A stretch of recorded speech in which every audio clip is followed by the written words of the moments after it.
Hey, ladies and gentlemen, how are you? We're there. Great job. I got that. Everybody. Round of applause for Rob. I'm working on the production side. Hello, folks. Welcome to the EKN Debrief Live of round number 4 of the SuperKarts USA Pro Tour Summer Nationals from Newcastle. The lighting we have here is pretty aggressive. You want more, David? I just noticed that you were louder than I was, so a little mic over on my side. First shout out coming from Gary Calling up in Canada. Good evening, gentlemen. His son Owen having a birthday. The O-Dog, awesome. Reiner Bug from Racing for Vets. You're pulling that t-shirt a little later on. All right, folks, getting things underway here. We got the first day of the second weekend of the Pro Tour in the books. We got the results there. Anytime I do races, they just kind of happen. So David will kind of lead the way on the reports. I'll try to bring in some information as I remember. When we get going here, Dave, rum and coke tonight for me. Margarita.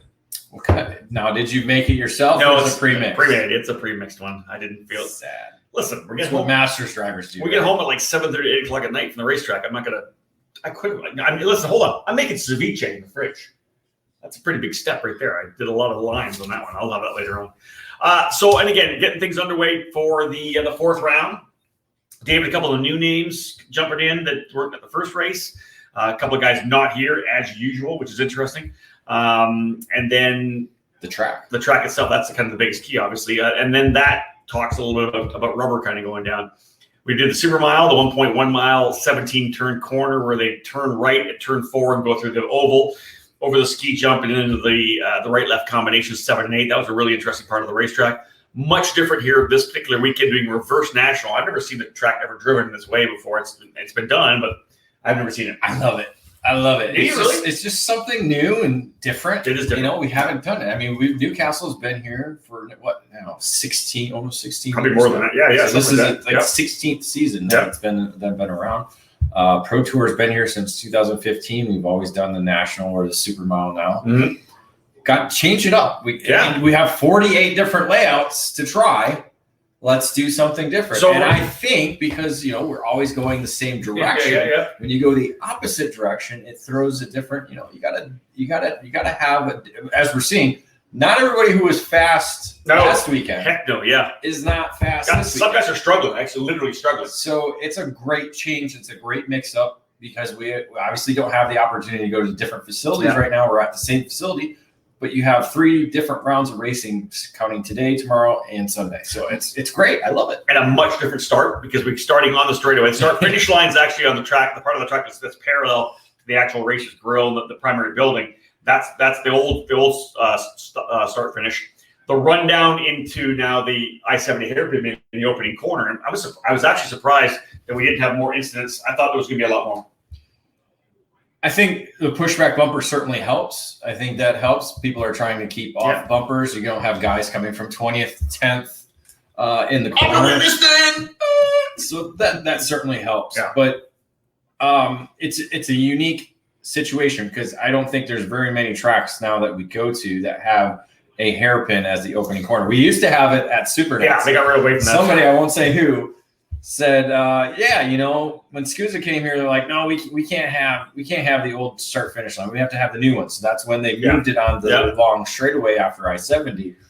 And so now that we're at the old start finish line, or at least starting line, obviously down the straightaway, and I think it's working. The shifters, little bit of issues going into I-70 on the opening corner in the main event, but other than that, just your normal, typical everybody fending for the same real estate. And you still, because the way the hairpin's lined up, the huge straightaway afterwards, not like the Supernatural, where it's always like that little short shoot afterwards. You simply can't just throw it in there because you're going to get passed anyways. Because you got to get out of that corner, and then it's a long run back to the scoreboard corner, which is normally it was 15, and now it's turn number 4. So we saw a lot of guys kind of settling in there. Talking to some guys, David, I know you went around the paddock. I did the same thing.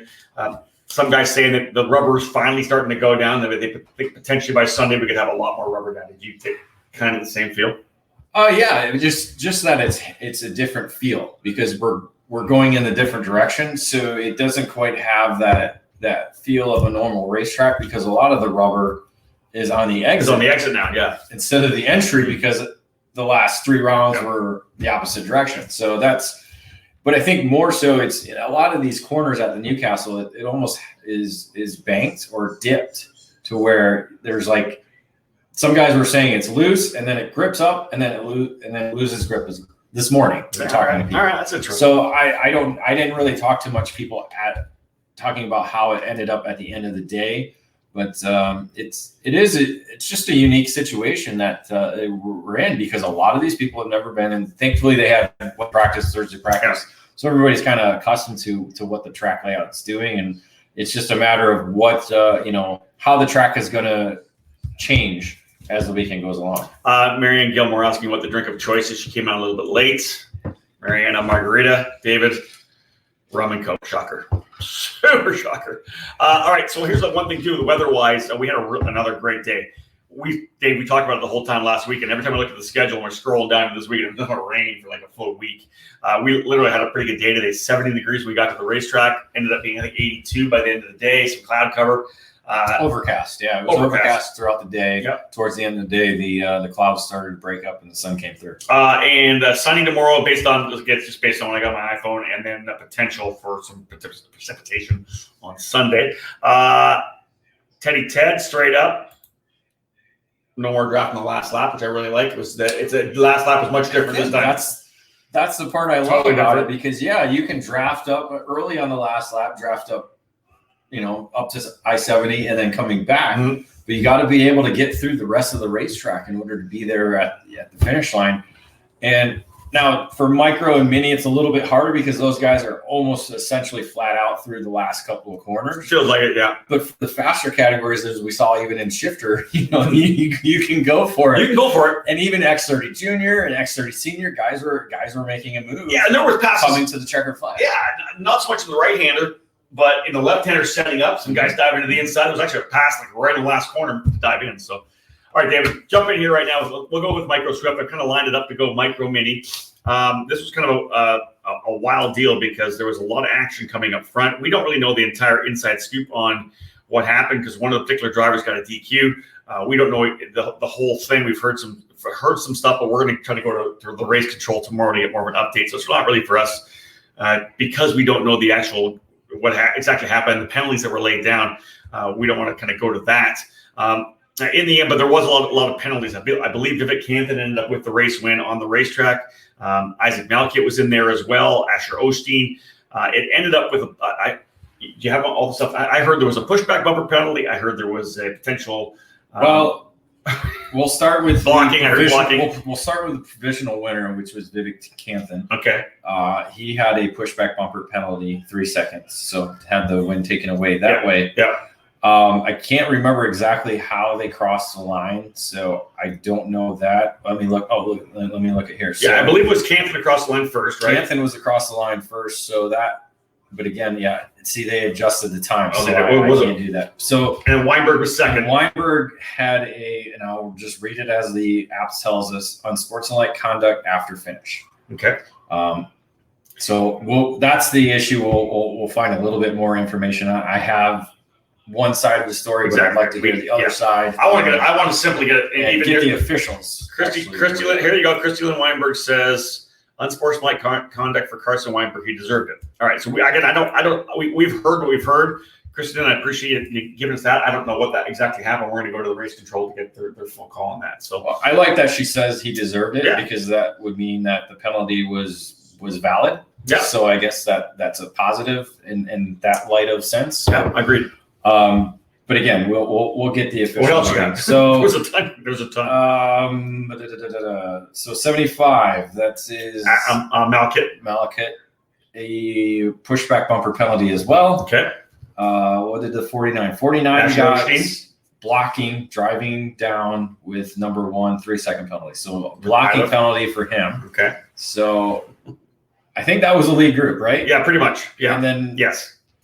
Yeah. So we got. Yeah, so we got the 4 different drivers, and then left over was Jack Iliff with no penalties, and essentially was, I think, fifth. He was P5. Crossed the line fifth, moved up to first. Yep. So that is the hard breakdown of the micro class, which is you don't want to see that in micro. We hadn't seen that all last weekend, so. There's more comments from Christy Lynn Weinberg. She says he admits his emotions ran too high. So again, that's like, I don't know. I personally don't. We heard stuff in the paddock. Of course, people are coming to us like they always do. I want to go hear from Bo Barfield and John Maskey before we say anything. But again, like I've always said this before, we're talking about micro and mini drivers, especially with different ones in that particular category, because they're learning. It's a learning experience, and hopefully a teaching experience and teaching opportunity as well. That's my feeling. But although I don't know how. Aside from all that, iLift becomes the fourth different winner. He won the final race. Oh, did he? Yeah, I think he went back to back. I think didn't he win? I was trying. I think he went back to back. So he's the point leader. Second, first. I don't know. The points are on my laptop. I can't open them. Second, first. I'm almost sure. But good to see Isaac Malkin in there. I didn't have multiple wins. Second, first. He won 3 and 4. Now I get it. And Isaac Malkin not able to make it, so he ends up coming in and actually running up front, which is great in the middle of the fight. A little bit of the same with the mini Swift category. In the end, Parker Long gets the race win, but he wasn't going to win the race. Coming down the straightaway out of the hairpin last lap into turn 4. You got some notes. It was pretty wild coming into turn 4. I didn't see exactly what happened. I was coming up, but yeah, it was. I believe the scoreboard corner is where everything happened. In the scoreboard corner, the left-hander. I want to say it was Gafera potentially coming in first, but Gafera went to the inside. Weldon. That's right. Picked up a lot of pace since last weekend. I mean, they were there at the end of the weekend. Yeah. But even now on this racetrack, they've picked up more speed. Fast lap of the race. Yeah. He was coming, like literally coming through the field, and was the man on the move. Worked his way up. Last lap, Gafera's on the inside of 4, probably too far to the inside. But anyways, Weldon goes way to the outside, and then as they come around, everything gets crazy. I want to say it was Max Garcia. I think they got into the back of again at the race. Yes, I will call so many races. I don't remember. I'm pretty sure he got into the back of Garcia. Got in the back of Gafera, coming, turning into the corner, pushing off the corner. They make the run up to turn number 6, and all kind of hell breaks loose at that point. People going left and right, and were there penalties? Why did Weldon end up going off? He ended up in 18th. But they were. So they all go wide. Of course, they get pushed out. Cam's from the outside. They all got to get caught up a little bit, and Weldon, of course, is on the outside, and then Gafera gets pushed kind of outside to him, and all of a sudden the longs there P4 turn into the apex, and there's nobody in front of him.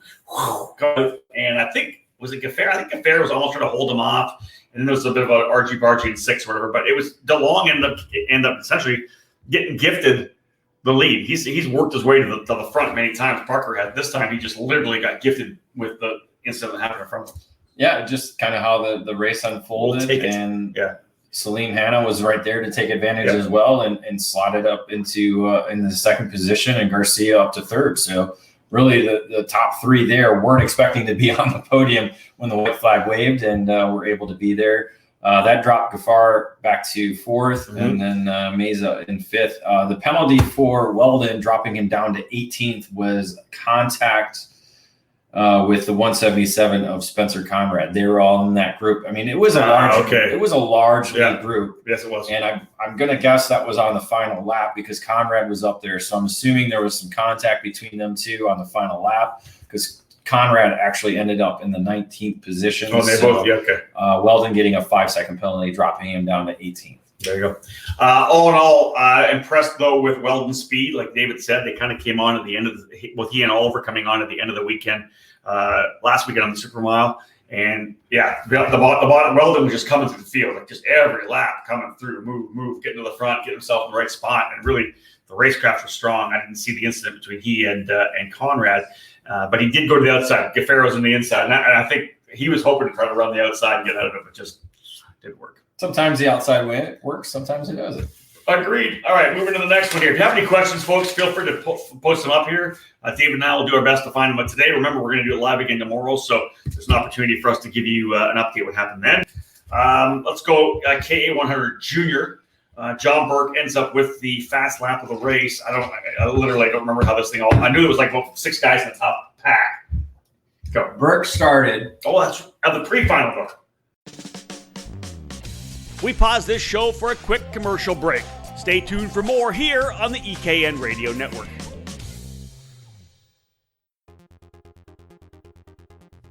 Leading Edge Motorsports is the industry answer to winning in karting.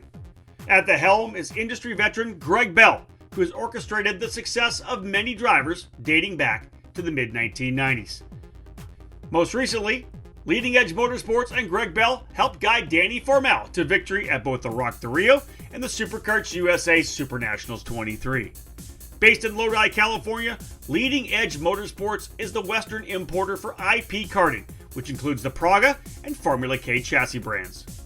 Leading Edge Motorsports is already looking forward to the 2021 season, which begins with the Challenge of the Americas, the premier winter series on the West Coast under the Rock Cup USA banner. Leading Edge Motorsports is also eyeing the Florida Winter Tour and several other programs.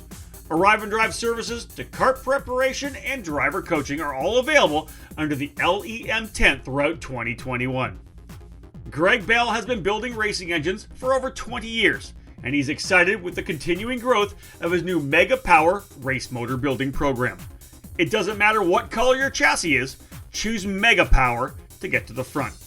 For more information, click over to leadingedgemotorsports.com and find them on Facebook. At Leading Edge Motorsports, winning never gets old.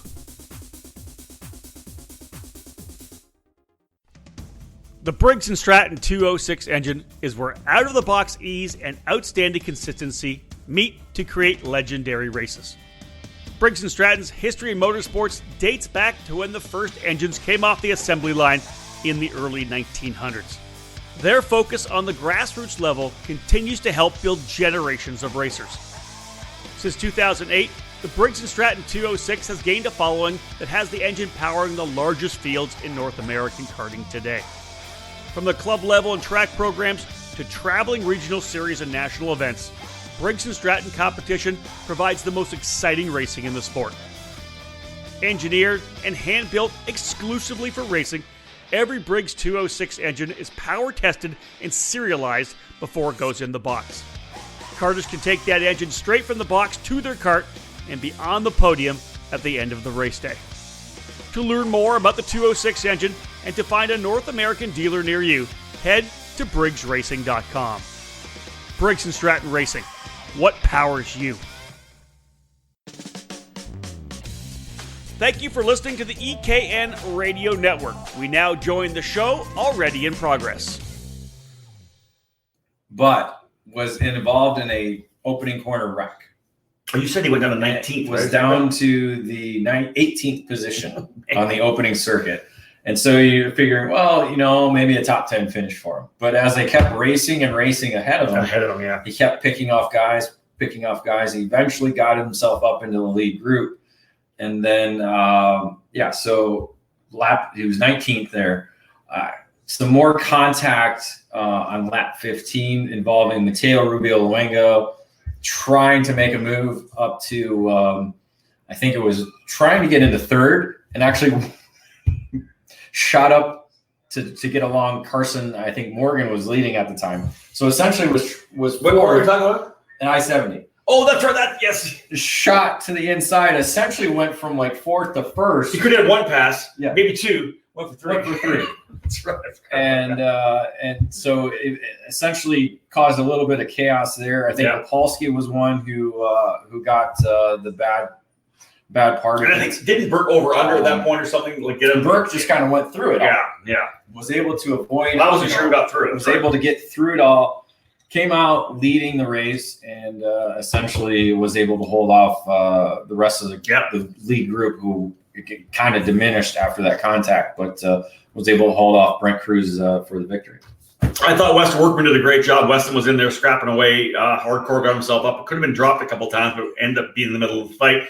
And Thomas Annunziata and Brent Cruz both have been really good, of course, all the first weekend, and have started off strong this weekend as well. So, John Burke, I think that's 3 wins for him in K100 Junior. No, we don't have the points are there. I mean, I can grab them if you want me to. Have a look. We got time. I'm almost certain it's 3 wins for Burke. Cole will get his laptop out. He's going to have to go to work and get everything dialed in there. So that was K100 Junior. We don't need. I'm pretty sure on that one. We can jump back if we have to. It's not going to take us long. I mean, we can talk about something else. I mean, talk about our shirts. Heidi Welk is here, folks. So if you're at trackside, make sure you head over to the Style Aesthetic tent just by the bathrooms, by the grid. There's not a lot of support karting T-shirts left. If you haven't bought one yet, take care of those. They're going to go back to already. You were correct. 2 wins, John Burke.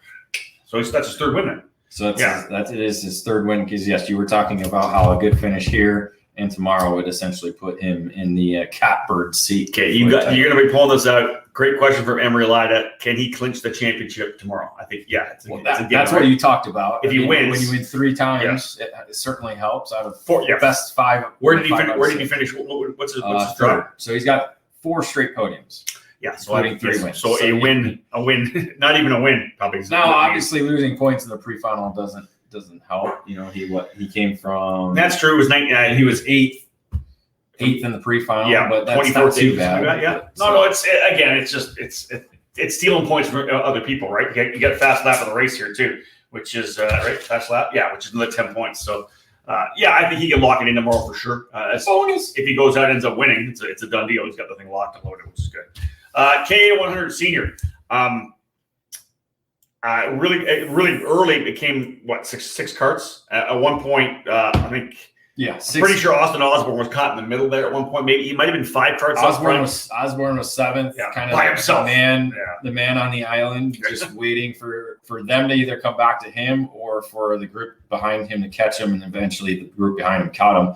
But the top 6 was pretty patient. You know, not a lot of jostling. I agree. Not a lot of shuffling there. You know, if somebody made a move, okay, we'll settle back in. So it was a little bit calmer than I think it was, last weekend for these guys. But again, still 6 drivers who were really quick up front. I also do think there was a couple of guys out there that probably weren't working with each other. You know, there was times the guys could have been working with each other, and it just seemed to me like, again, I mentioned on the broadcast, I think it seemed like guys were I'm just going to race as hard as I can. I'm going to make moves. I'm going to make some dive bomb moves.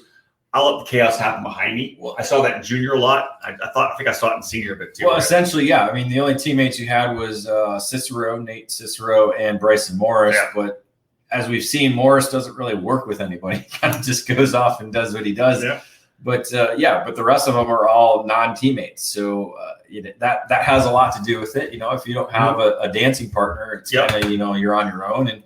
And I think you're right. You know, it's better to be ahead of the chaos than behind you. That's it. If you throw it in there and the chaos happens behind you, you're going to get that gap you're looking for. Emery Lida also said that pretty sure Morris can clinch both championships in senior tomorrow if everything goes right. And I think that's probably the case. Well, we haven't talked about who actually won the race or where he finished. Let's jump into that. Let's go. Do it. It was so they essentially were patient until the last couple of laps. That's right. That's when kind of the chaos happened.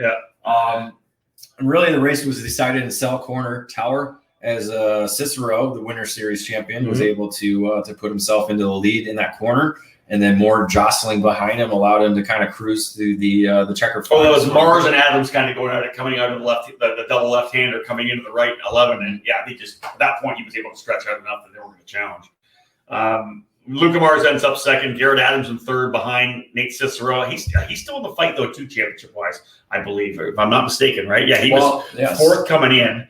What's he drop? He's dropping a 194. Yeah. It's to be honest, the way that Bryson's run in both K100 and X30 Senior, and the way he has the consistent finishes he's had, literally if he wins, he wins. It's as simple as that. But again, we have 2 rounds of racing still, so you still got to be good tomorrow. Yeah, that's right. If you're not good 5 straight days, then you got to make it up on the final day. It's true. And you have Lemke who won round 1, so he's kind of had the target on his back. And nobody's working together. He's kind of been the bullseye. He's not working with anybody. But he's 5th. He was 5th today, Morris 4th. So again, you got Morris, Lemke, Adams, Cicero. Ferris was actually 6th in the race, but got dropped down to 8th. He was higher up. I'm not quite sure what happened on there, but he was coming in 5th in points. Maccabee had some issues today. I actually didn't. I don't think he ran today. That's right. I don't think because again, somebody said that this track is a little bit tougher. Okay. And some people were bailing somebody out. Said, somebody told us that. Not going to happen. But here's one thing I do want to mention, and that's Terranota, who I think started in the pole position. Earned the pole position. In qualifying. Yeah, and then it came from deep in the field. Well, got wrecked in the opening corner and pulled off. This is it. But then came from deep in the field in the main event. I was watching him come through the field and just did a tremendous job getting himself up to 11th, I think. Yeah, almost into the top 10. But all in all, really good run. I just wanted to say that. Yeah, so hard charger for him. Yep. Up to 12th, and then Ferris was a pushback bumper. Okay, there you have it. All right. If you have any questions, guys, serve it up. I'd love to hear them. It is Friday night, 9:20. X30 Junior. This is the fight in this category is almost the same thing, where these guys really. It looks like they're going to work together a little bit, and then they're together. You know, like somebody's tapping the back of their head the next second. The minute it's like you tap my head, it means pass me kind of thing. Mm-hmm. Nobody wants to work with each other. They're all diving on inside each other on a regular basis, and I think they probably could have pulled away and did that. 6 drivers, 5, 4, 3, dropping the last guy. Didn't happen at all. This was a pretty crazy finish, as I remember. Paul Bocuse stepped up late and got into the fight. Essentially, right? Let's get to the midpoint of the race where we had a number of DNFs, including Jace Park, lap 10, who actually flipped over. That's true. That was coming out. There was a lot of jostling, especially at the scoreboard corner in this race all race long. And looked like 3 drivers all going for the same piece of real estate on the exit. Park was the victim of all of it, and essentially ended up going over and sliding on his head. Not quite sure what type of injury he received. He was able to get up the right way, so it might have been possibly something with his hand or wrist, as you said. But that kind of essentially shuffled up the lead group, because they were all within the lead group. Him, along with Burke and Annunziata, were victims in the incident. And I don't think it needed to happen. They were like that 4th, 5th, 6th, 7th on back. The leaders were kind of up front, the top 3, not a long way away, but they kept battling each other. They were literally 2 wide, 3 rows deep going into the scoreboard corner in turn number 4. And as they came out of the corner, I want to say that Burke potentially got kind of almost pushed off to the track, and of course starting to wheel up, lean back into it a bit, and got into it. And I want to say that maybe Park was on the inside, and they kind of got together. And three drivers going for the same piece. Essentially, is what it was. So that shuffled things up. Polsky ended up coming out with the lead, but he was run down by Brent Cruz, Morgan, and Bocuse, as you were talking about. And eventually, Cruz was able to get away and earn the victory. Polsky was third. It looks like 4th as they crossed the line, with Morgan and Bocuse in 2nd and 3rd. The DQ for Max Opolsky was a weight was not fastened correctly. Oh, I heard. I did not know until I looked at the app. Yeah, I heard it wasn't. Ryan Perry told me it wasn't double nutted. No, that's it's on it's on the text sheet. If you've signed off on it that it's double nutted, it's your responsibility. I mean, it's no different than having the wrong washer in your spark plug. Yeah, it's a lot different. But this is a lot. No, this is more safety. It's a lot different. It's not a performance deal. I get the washer's not a performance deal either. If you have a washer on your plug, it's a performance deal. Hold on. No, because it's not the right washer. If it's a different thickness, it is. The plug goes deeper into the combustion chamber. I disagree. I don't think anybody will agree with you, David Cole. If you have the wrong washer, if you don't use the washer, the plug goes deeper in, and it changes the. I don't want to argue. It changes the. Well, we got too long of a show to be sitting here. Engine builders, tell me what it changes. Tell me what it changes. We'll talk about it tomorrow with somebody that knows more than you. But the double nut doesn't change anything, does it? No. Yeah, that's a tough one. That's tough, but like you said, sign off on it. Yeah, signed off on it, so it's your responsibility. And yeah. There you go. Matt Langford, plug washer thickness makes a difference. He has no idea what he's talking about. I've never seen him work. Danny Formel, smaller washer, more compression. Yeah. What I just said. Okay, so what? So if you're running a thicker washer, it should slow you down, right? You're just done. Okay. Yes. That's what I'm referring to. No, you're not referring. Yeah, because John Crow. I thought he didn't have a washer on it. I thought he didn't have a washer on it. That was the key. All the way in. Yeah. There you go. Either way. Anyways, Brent Cruz with the win. When you dominate, and a washer's not gonna give you 0.2 of a second a lap. You're gonna get these guys. Give me. You guys gonna say it. 0.2. Brent Cruz, Carson Morgan. 0.2. Brent Cruz, Carson Morgan, Paul Bocuse. Paul with fast lap of the race. Obviously, that win. I always say you get that first win. Size doesn't matter. First win. We got to break that one up. Oh yeah, that's bad. So this is Matt Langford says plug washer thickness does make a difference. I agree. Danny Formal, smaller washer, more compression. Exactly. Danny Formal says I love it. You guys are wrong on the whole finish. Matt Blanchard, lots of possibility too, Matt. I apologize. You obviously watch it much closer than we because I announced 18 races today, so I wasn't quite sure what happened. Hold on. So Matt's telling us Morgan P1 bumper, Who's P2 bumper. Oh, now we're well, then maybe that's what it was. Let's get the update then. I appreciate this. Well, again. Was that what it was? Go on. Look, was that what it was? There right now. I don't remember. I don't remember what it was. Because I thought Opolsky. Oh, maybe it was Morgan that crossed the line first. You're right. Okay. So what's the pushback? How much was it? A 5 second? I got to get the numbers. Give me the Matt's hooking us up. Because that's the problem with these sheets. They don't tell us the penalties, and now we have to go to this stupid app.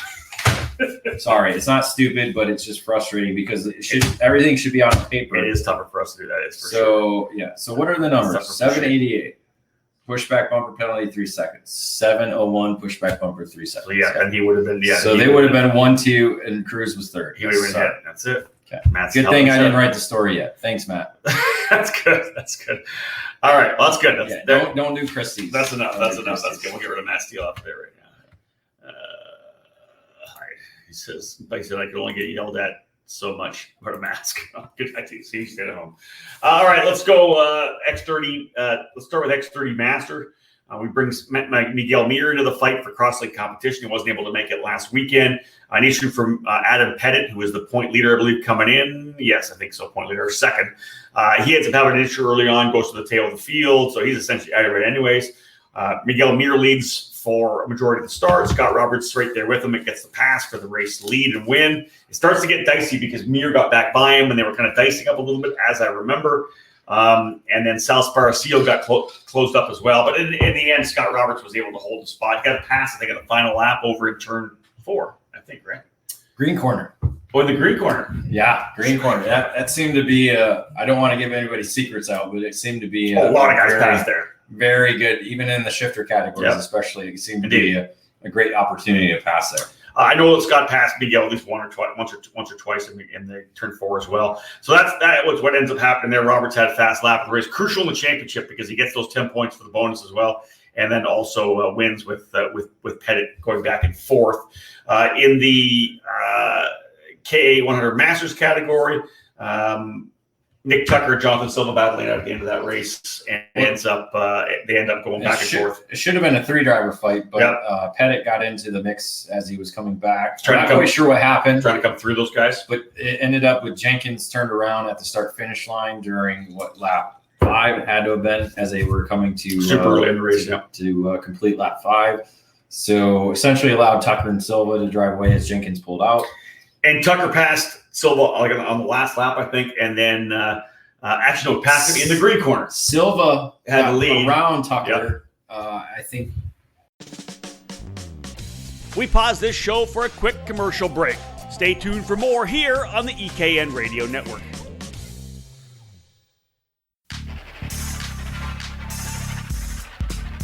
Experience and passion. That's what led to the launch of AMAX Racing. Owner Charles Maxwell began AMAX Racing in 2015, expanding the operation in 2019 with a focus on driver development for drivers of all age groups and backgrounds. From top-level drivers to grassroots racers or families looking for a team that will help them achieve their goals, AMAX Racing can guide you with the absolute best trackside service at affordable prices.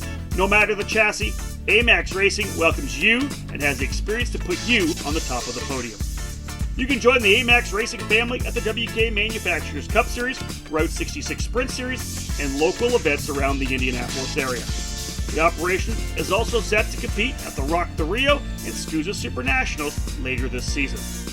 For more information, contact them at 317-437-5886 or find them on Facebook.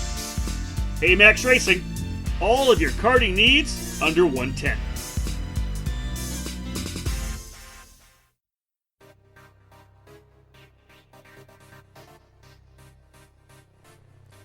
Technology, design, and manufacturing. These components are what make Kart Republic a world champion. The Kart Republic chassis has earned 2 FIA World Karting Championships. Here in the US, the brand has earned multiple victories and championships in senior, junior, and cadet competition. Kart Sport North America is the country's importer and distributor for Dino Chiesa's Kart Republic chassis, and as a leader in American karting, They are focused on providing stability for the sport and quality products and service for the community. Whether you'd like to find the Kart Republic dealer closer to you or schedule an arrive and drive package with its official North American race team, contact Kart Sport North America through their official website, kartsportna.com. We are Republic. We are one.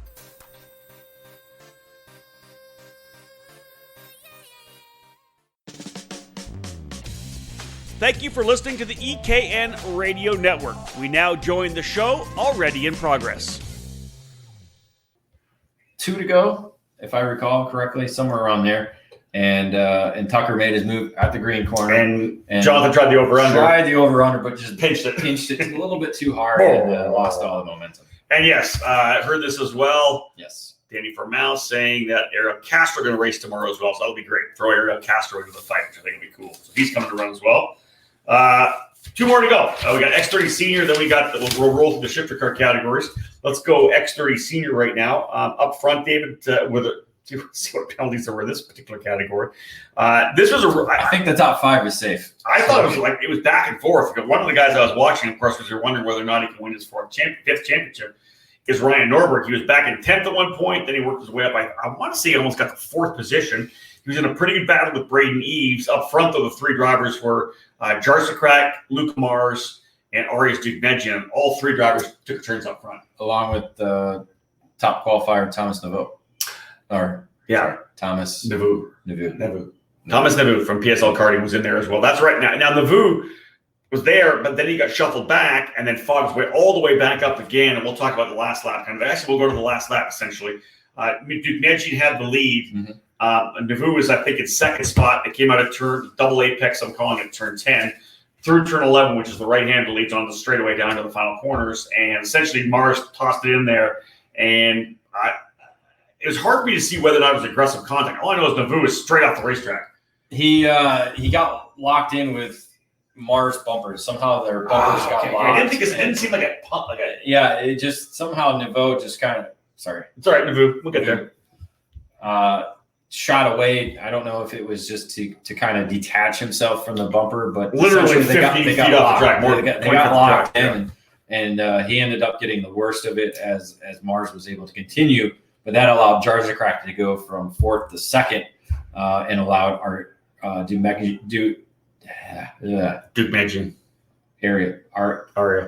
Arias Dugmedjian. AD. I can write it. I can't say it. Listen, allowed him to go to the victory. Yeah, the fact you can write it's still pretty impressive too. Well, it's been easy to write that. So Jarzakrak's able to get 2nd on that run. Luca Mars ends up in 3rd. Was that the way they ended on that truck, or was there a penalty? No penalties up in the top 10. All right. Thomas Neveu ends up going down to the 9th position.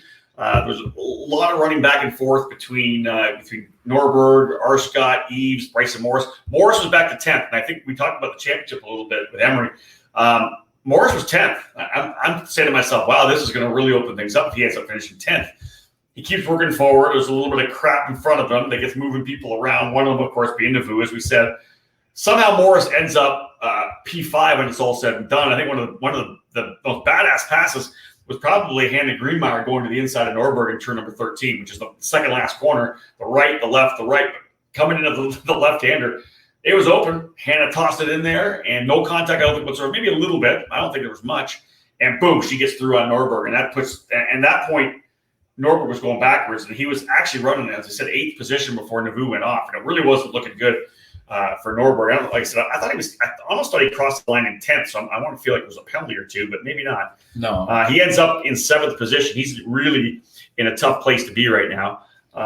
Came in 2nd in the points, so he had that going for him, but obviously needed to gain ground on Morris, who's leading the championship with his two victories. So losing ground in the championship there.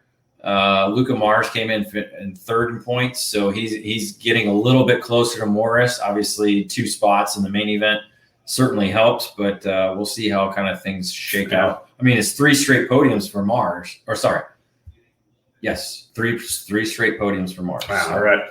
Fast lap of the race with Jonathan Ports. He ended up coming through the field to finish 13th. Did get the fast lap, so solid run for Ports there. Let's comment with Chuck Cafera saying, aren't we supposed to be social distance 6 feet, guys? No, this is the EKN bubble. Oh, we're in the bubble. We're in the EKN bubble. It's all right. That's why we spent some time up in the corner there. Alicia, exactly. We have our separate bedrooms, so that's good. That's true. That's true. We got the bubble. All right, I don't want to sleep with him. let's go to the shifter card category, and we'll cap things off here right now. The Pro 2 category, no, G2 category is all Nathan Stewart. He's won 4 races in a row. Not only is he The smiling Kiwi. wow. He's been smiling all last weekend, this weekend. This is what's blowing me into the water. I'm actually seeing the guy smile. He takes a picture with his wife, and there's not a smile. None. I don't know what it is. He's got a beautiful, cool wife. You can't even smile around her. She loves karting. She loves Fireball. She's awesome. Yeah. She works out. She runs. She's beautiful, and she's funny. Why can't he smile? I don't know. Maybe he's smiling because Rod Clenard's not here. Oh, good point. To make any mistakes. He was smiling on Sunday because he was leaving, and now he's smiling because he's not here. Maybe that's what it is. Okay. Poor Rod Clenard. So G2, as we said, he's smoking it. The thing about Nathan, he's running with some, like in the middle of a group with G1 drivers, with Pro 2 drivers, with pro drivers. He's like kind of in this group, right just outside the top 12. You end up finishing 14th overall. Nathan did a good job there for PSL Karting. Justin Peck and Ken Schilling capping off the podium there. G1, Skitchy Barnes versus Joe Rook. And Nathan told me that he was behind them for a lot of it and was watching them go back and forth because the racing was really, really good. And then, of course, they come to the turn 13. He was inverted. Through 12, Skitchy Barnes leading. It's actually 15, but no, I counted all the corners. Okay. I don't know where you get that from. Whatever you want to talk about. Thank you very much. Through 12, over to 13. You can tell me where the other corners are.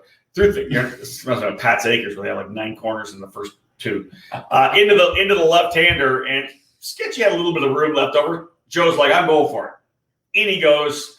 They're side by side a little bit. All of a sudden, up goes Joe. All I see is the bottom of the Race Factory chassis.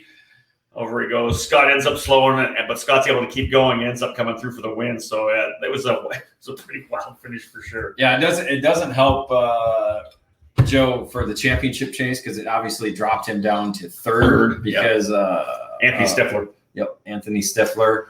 It's funny, the HMG guys were like, "Man, I think he might win," but Barnes was able to keep it running and cross the line. Obviously, with them actually pitted next to each other under the same tent, it's that's right. It's funny, but we're just happy to see Joe was okay. Yeah, exactly. Obviously, he got up and took the shirt off and had the whole chest hair hanging out. Well, next time I think he's going to tell his wife, give him the thumbs up that she's okay. He needs to do that. Didn't tell her he will not be married very much. She's going to bitch slap is what's going to happen. In the Pro 2 category, this was actually a really good race in Pro 2. There's a bunch of pretty quick drivers in there. It was Chente Salas and Gavin Bailiff who kind of jetted away for first and second. Because of contact in the opening. That's true because we lost a couple guys over. Baylor Griffin and Anthony Freese. Anthony Freese, who won the pre-final. Yeah, Freese is going into the corner, into the very start. It's a really good start. I think it was right behind Rory Vanderster, and I believe contact from behind. It might have been from Smith Harden. Gets into the back, kind of spins some people around. Baylor Griffin gets caught up in that. So those 2 drivers who expected to probably battle for the race win or at the very least podiums for both those drivers, they end up going to the back.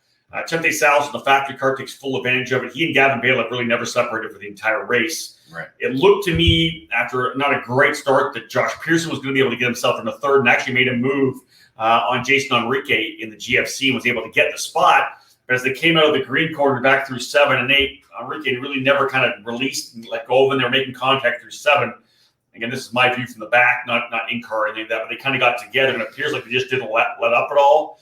And Enrique ended up climbing up on top of Pearson, and they both kind of spun off. Enrique was able to continue and confirm that he got a penalty because I want to say that he finished ahead of Andy Rule on the racetrack, but I'm pretty sure that he got a penalty for avoidable contact. He did. Andy Rule, tremendous job for her. She was pushing hard. She was able to eventually get into third after that contact.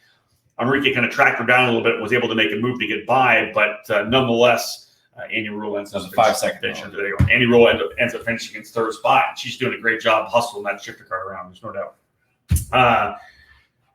Enrique ends up fourth, and Zach Schiff. Good to see Zach back here again, back in his Stars at Karting days. On the first kart, he ends up. I know he's been doing a lot of racing with the HMG guys on the TV. I think it's his first race this year. I don't think he's been in the kart all season. So yeah.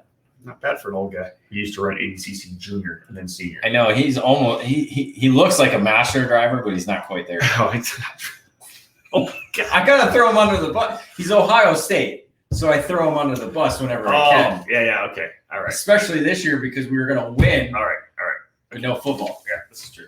All right, let's wrap things up. And this is, I think, one of the coolest things of the entire weekend to start off our second weekend, because really the first week of the triple header, running that super mile layout was all Magic Kart USA, right? Because all three of their drivers were able to get one win. Andrew Bedozo, round one. Rory Vanderster, round two, and AJ Myers, round number three. And the Burrell guys, Jake French and Danny Formal and the Charles Leclerc, they were great, were good, but not. They just weren't there to really fight with it. Wholesale change, a lot of work done on the cart with Jake's dad, Mark French from Full Gas. And wow, French just came out of the gate like an absolute rocket at the start, was able to take the lead early and then hold AJ Myers at bay. And a new layout, again. Yeah, it's the first national. Everybody's used to the national layout, and essentially that's what the super mile is, aside from the ski jump that Formal gains a half a second over everybody, but just isn't able to do it on the rest of the racetrack. But so Formal got the whole shot. He top qualifier, pre-final winner, got the whole shot. But French was able to strike early, and essentially that's something we haven't really seen up front a lot, aside from the Myers Formal contact. I think it was round two. We haven't seen a lot of passing up front. No, you're right. Once kind of they get settled in, it's almost like they're going 10 tenths and they're at 100% and there's no room to give. And we haven't seen a lot of passing from position late. And what in a shifter car, what's one of the best ways to pass at Newcastle? It's hard under the brakes. And I'm sorry, French, Myers, Formal, Musgrave, which one of those guys are going to outbrake each other? Like, let's be real. Like, these guys are unbelievable deep on the brakes, right? Yeah, I mean, they're all. Everyone's going to tell you they're better than each other. I mean, Ron White is the best of them all. That's true. Yeah, but he's not here. But you take any one of those drivers and you can put him second best. That's it. I'll just leave it at that. You're going to get. Ron White. Ron White. Wow, big time. I mean, the guy's like 45 years old and he can still race these guys. There's no doubt about that. He's a badass. So French with the win, Myers second, Danny Formal, a lot of pressure from behind. First from Rory Vanderster, then from Billy Musgrave. Billy Musgrave on the factory cart looking really good, much different than he was last week, really kind of able to dial things in. So Chente Salas ends up getting the win on the factory cart in Pro 2, and Billy P4. Rory Vanderster in fifth. Keeps him in the championship, David, because he obviously was in pretty good shape. He had one bad race, the opening race. I think he finished a little further down. Just 162 in the opening round. One of the things is with this particular category, everybody in the pro shifter class had at least one bad race. Yeah. Vanderster 162 points in the opening race. You go to AJ Myers, and he got the contact 217 in race 2 contact with Myers over in turn number 8. Even his opening round was only 210. There you go. So that's his drop race because he's got to keep the second round. Bedozo wins the opening round 175 in the third when he had some issues. Yeah. Kyle Wick kind of across the board, nothing super special. Where he's got a good run out of the box with Pole in the opening round, but he really hasn't been up there. All those 6 drivers are essentially still in the championship chase when you add French was 6th. French was 6th coming in. Yeah, so he's going to jump up because again, it was 100 points going into this weekend. 100 points from 1st to 6th. Yeah, there you go. So that's you can gain it again 5 spots, 6 spots, almost 100 points. And Rory Vanderster with fast lap of the race as well. So it's not even one of the So he gets 10 points there, which I think is pretty solid. So I mean, the bonus points could essentially decide the championship in this category, which will be pretty exciting. Well, I think the key thing too is we went over this quite a bit. I guess you don't think about it in the opening weekend, but every point and every opportunity, even the pre-finals are super important. Some guys may settle back in the pre-final and not get aggressive. Well, there's 10, 15 points a spot. You got to go for it. Yeah, I mean, you go for it if it's there. You got to weigh the percentage of a move. Risk reward. Yeah. Sure. We talk like we're experts at it. I mean, we can see it. We just can't. We just can't do it. Especially this guy. I'm gonna drink now. All right, guys, thank you so much for joining us. If you have any questions right now, pop them up. We're going to give you a couple seconds to give us some questions. Yeah, we can go 3 more minutes. That's it. We'll be done. That's 3. David knows how he wants to put some commercials in for the podcast later. Well, then it'll be 9:45. You know, I got to finish writing. I got to do points. I got to have another I cocktail. have to do points. I got to relax a You little know, bit. if you want to talk about points all weekend, because I know math is hard for you. I work so hard the entire day. Math is hard. Voice on the mic. Yeah. David just phones it in, takes a couple pictures. That's about it. Puts a couple things up on the internet. Walks around. I Takes do it nothing easy. at all. I didn't say he did nothing, David. I said it was easy. I said what you do is easy. Oh, okay. Danny Formal says, see you tomorrow. That's Danny, we will do exactly that, my friend. Big thank you to Ansa Motorsports, one of our broadcast partners of the show. Who's the other this one? particular weekend. Franklin Motorsports Motorsports and and Trinity Karting Group, our good friends at Trinity. And, of course, Team Cooper Tire as well. So I think we almost had all three on the podium. We probably did. Jeffrey Masters, I like that. Thank you for the awesome coverage and laughs, guys. I appreciate all you do for the sport. Jeff, appreciate that. Thank you. What's that, Alicia? Yep. I didn't see you do anything, Alicia, up here. She didn't know. I'm gonna scroll out. I don't see For it. some reason, hers are not coming up. Are they blocked by this? I think we got blocked. I'm not quite sure. Somebody's sleeping. We'll do this again on Saturday night and Sunday night. Give you the debrief. I will tell you this right now. I'm not sure that we'll be doing anything debrief live. I'm going to tell you we're not doing anything debrief live next week because I'm going straight into Indy 500 prep for my IndyCar radio gig. Maybe you could do Monday. Like, do like what you did with Rory and Bryson, depending on, All right, we'll look at that. Monday. It's not hard. You set aside a half hour to do that while I'm driving home. You can at least do that. I gotta get notes. I gotta figure out. Like, you're not here to help me out. Blah blah blah. 500. Blah blah blah blah blah. All right, guys. Thank you so much. We do appreciate it. Yeah, we're good to go. All right, done, guys. Thank you so much. We appreciate it for sure. If you're trackside, make sure to step by and say hi to Heidi Welk. Awesome stuff. EKN swag, lots of great stuff there as well. This shirt. I'm not sure. Actually, this shirt. That shirt is there. Is it there? Yep. This hat. The one I like, and I'm not having any kids, but we have a baby onesie that said, "My parents booked it." If you're having a kid, you gonna have more kids? No. Two's enough. I love it. Yeah. Wow, I really cut you off guard there. Oh, good stuff. All right, guys. Thank you so much for joining us here in the EKN Debrief Live. We do appreciate it. Newcastle round number 5, the SKUSA Summer Nationals. Situation Saturday, tomorrow. We'll be live, of course, 9 o'clock, 9:05, something like that from trackside. We'll get things underway. And again, the full day qualifying, pre-final, final, all on the EKN Radio Network. Yeah, I happen to be. That's why I'm not going to have the kids. Thanks, folks. No. Yeah, What? do music. What? Yeah. What music? I don't do the music. I just shut it down. You want to do the music? No, just say book it. Shut it down. Book it.